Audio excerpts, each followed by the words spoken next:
Greetings gamers, this is Yoko. A new school year will soon be upon us, and you know what that means for us college students, right? Oh, I know it. I'm SamuraiPanda, and I just went to my first day of orientation for medical school. As you can see, I'm in a new apartment, a little bit messy. I haven't quite, cleaned it up yet. And, I got the notes for my first classes right here. Oh, yeah. That is the first day of medical school. That's like a foot of notes right there. But, you're probably missing me, aren't you, Yoko? Absolutely. The place always needs a little more Panda. One thing is for sure, though. We implore you to. Show me your news! Hello there and welcome to the one, the only Show Me Your News. Today's Monday, August 3rd, 2009, and we're the pinnacle for debating the gaming news that matters the most to you. Coming up today, the worst peripheral we get, Comic-Con's biggest gaming stories, and we get possessed by gaming spirits, and more. It's been an exciting past couple of weeks, so let's get straight into the past week's top stories. First up, 2010 delays. Now, the holiday season is always an important time of year for a business, the most important time of year for this business especially. Video games are obviously no exception.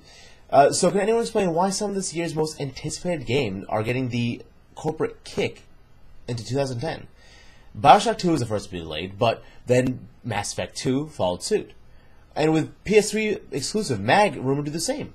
Now Ubisoft has taken the latest fall as the release dates for Splinter Cell Conviction, which looks great, and Red Steel 2 have been pushed back to early 2010. Yoko, what is left of this holiday season, and why are so many AAA titles getting delayed like this? We obviously have experience with, these AAA titles getting delayed, and we did cover Brawl for 2 years, and that got not one, but 2 delays. So it's really not a big deal. I mean, the games want, to be finished and to be the best that they can be before they get released on the market to corporate and, fan, scrutiny, basically. So what's left of the holiday season? I mean, you got some Assassin's Creed 2, you got some Call of Duty 2, Call of Duty Modern Warfare 2. What a ridiculous long name, sorry. And on the Wii front, you got new Super Mario Brothers Wii. I mean, last year's holiday season was pretty weak for the Wii, but they're doing a little bit better. But I mean, man, Splinter Cell Conviction, agreed. It does look great.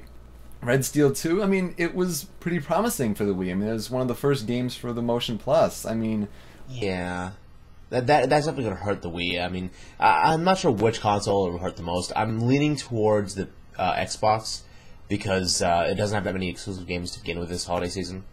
And BioShock 2, Mass Effect 2, those are games that are really big for the console. Whereas MAG is pretty big for the PS3, but not huge. And there are other titles like Uncharted 2, and well, the Wii sucks.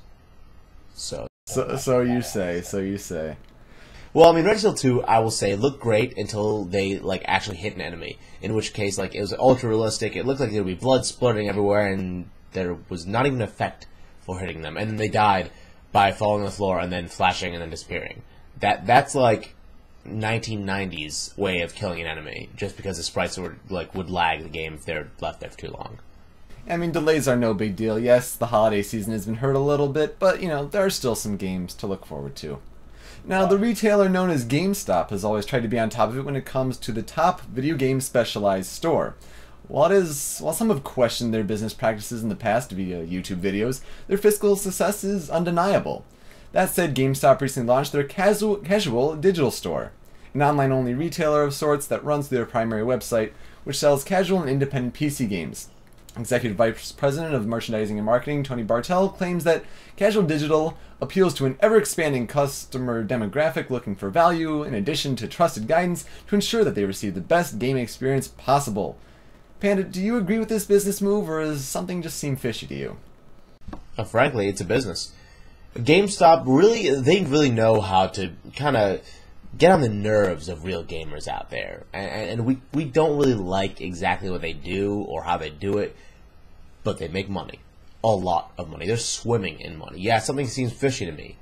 The fact that they have so much money that they literally can't swim in it. And I'm talking about like Scrooge McDuck style, just dive in the gold and just, swim around it. DuckTales.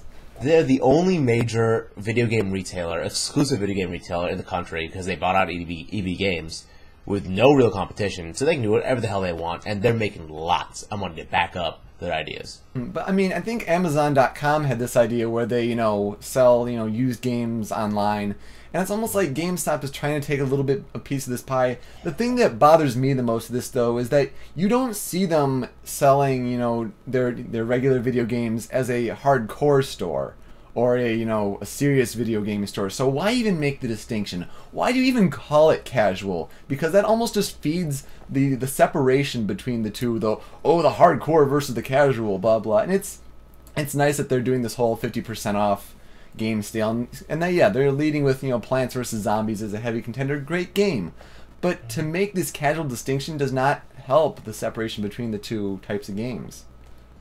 You know what? It doesn't help, but I can actually say that I don't mind going to the casual section and finding a game that actually has depth behind it, and that's actually kind of fun, like Plants vs Zombies. I'm playing that. I don't mind, because you know what? I also go to the hardcore section, which is, I guess, the not casual section, and I can enjoy that as well.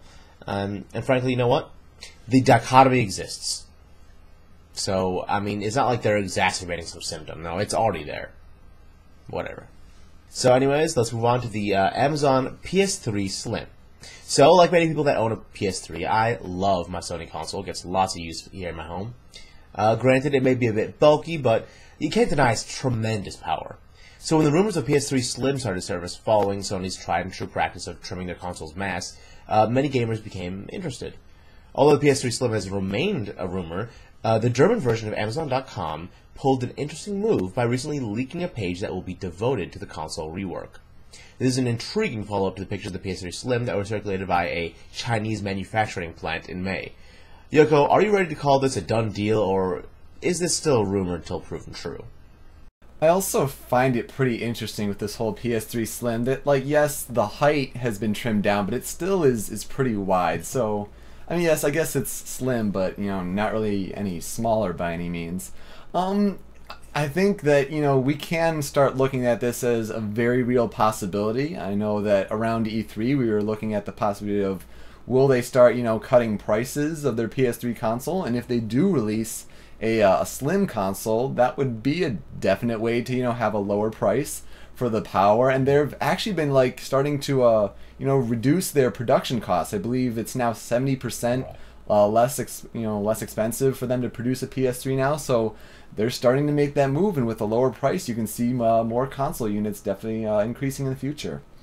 And you know what? If they release it by the holiday season, and given that I think the PS3's holiday lineup is stronger than the competition's because of the delays, I think they could make a killing because they don't have that many delays. In fact, if they could push back MAG, which I know they're not going to, it's too hard, too late, then that would just destroy everyone.